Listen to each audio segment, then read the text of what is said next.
Assalamualaikum warahmatullahi wabarakatuh. Perkenalkan, nama saya Juliana Bimonalisa dengan NIM 0066.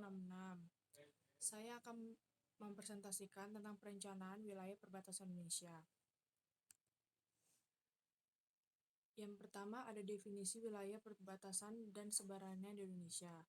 Wilayah perbatasan adalah kawasan yang berbatasan langsung dengan negara lain, baik di darat maupun di laut, yang memiliki peran strategis dalam aspek pertahanan, keamanan, ekonomi, sosial, dan budaya.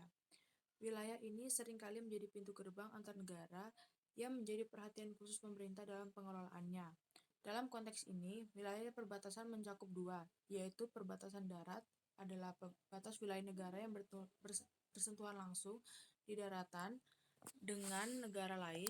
Yang kedua ada perbatasan laut, batas wilayah negara ini yang bersentuhan langsung di lautan dengan negara lain termasuk zona ekonomi eksklusif atau ZEE. Yang kedua ada dasar hukum dan kebijakannya.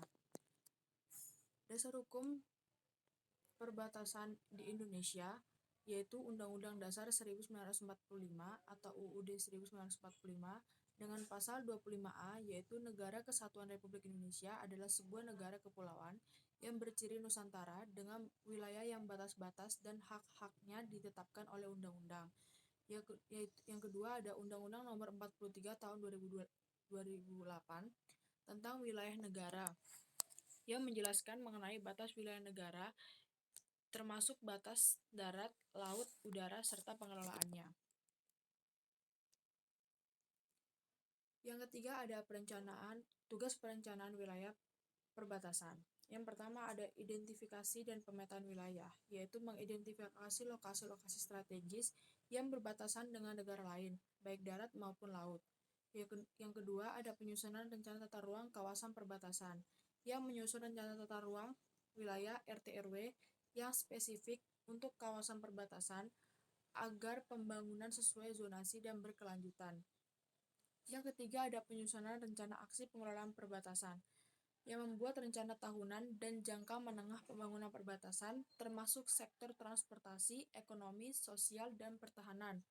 Yang keempat ada koordinasi antar lembaga dan pemerintah daerah yang melibatkan kementerian atau lembaga terkait serta pemerintah daerah yang menyelaraskan kebijakan pusat dan daerah. Yang terakhir ada perencanaan infrastruktur dan konektivitas yang merancang dan mengusulkan pembangunan jalan, jembatan, pelabuhan, dan fasilitas komunikasi untuk mendukung konektivitas wilayah perbatasan.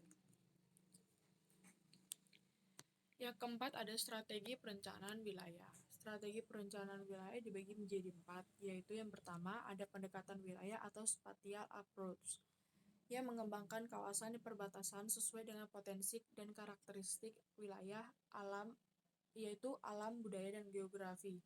Yang kedua ada pembangunan berbasis potensi lokal yang mengidentifikasi sektor unggulan seperti pertanian, perikanan, pariwisata, dan perdagangan lintas batas. Yang ketiga, pendekatan tematik atau terpadu. Ya, menyelaraskan pembangunan fisik, sosial, dan ekonomi dalam satu kerangka rencana. Contohnya yaitu membangun jalan perbatasan sekaligus membuka akses pendidikan dan kesehatan. Dan yang terakhir ada pembangunan infrastruktur strategis yang berfokus pada pembangunan pos lintas batas negara atau PLBN, jalan perbatasan, pelabuhan, dan infrastruktur energi.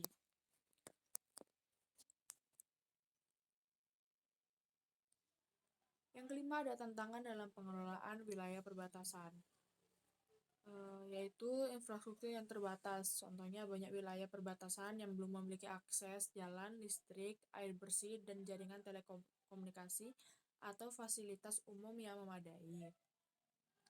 Yang kedua ada aksesibilitas dan konektivitas rendah, yaitu lokasi perbatasan seringkali terpencil dan sulit dijangkau oleh pusat pemerintahan maupun pusat ekonomi nasional.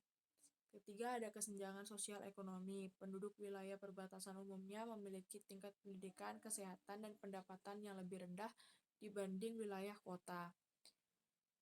Keempat ada ketentangan dan keamanan kedaulatan, masalah penyeludupan perdagangan ilegal, pergeseran patok batas negara, dan masuknya kelompok radikal bisa terjadi di perbatasan. Dan yang terakhir ada koordinasi antar lembaga yang lemah. Banyak pihak yang terlibat yaitu pusat, daerah, TNI atau Polri, kementerian, tetapi koordinasinya sering tumpang tindih atau kurang efektif. Program prioritas dalam pengelolaan wilayah perbatasan. Contohnya pembangunan pos lintas batas negara (PLBN) terpadu yang merancang dan membangun PLBN sebagai gerbang perbatasan yang modern, aman, dan layak. Peningkatan infrastruktur dasar, membangun jalan perbatasan, jembatan, pelabuhan rakyat, dan bandara kecil untuk wilayah terpencil. 3. Membangun kawasan ekonomi perbatasan, membangun sentra ekonomi melalui pasar perbatasan, kawasan industri mikro, dan logistik. Penguatan pertahanan dan keamanan wilayah perbatasan, pembangunan dan peningkatan pos TNI atau Polri di wilayah strategis, dan peningkatan kesejahteraan masyarakat perbatasan yang membantu program sosial, pemberdayaan petani atau nelayan, dan peningkatan keterampilan. Sekian dulu, terima kasih.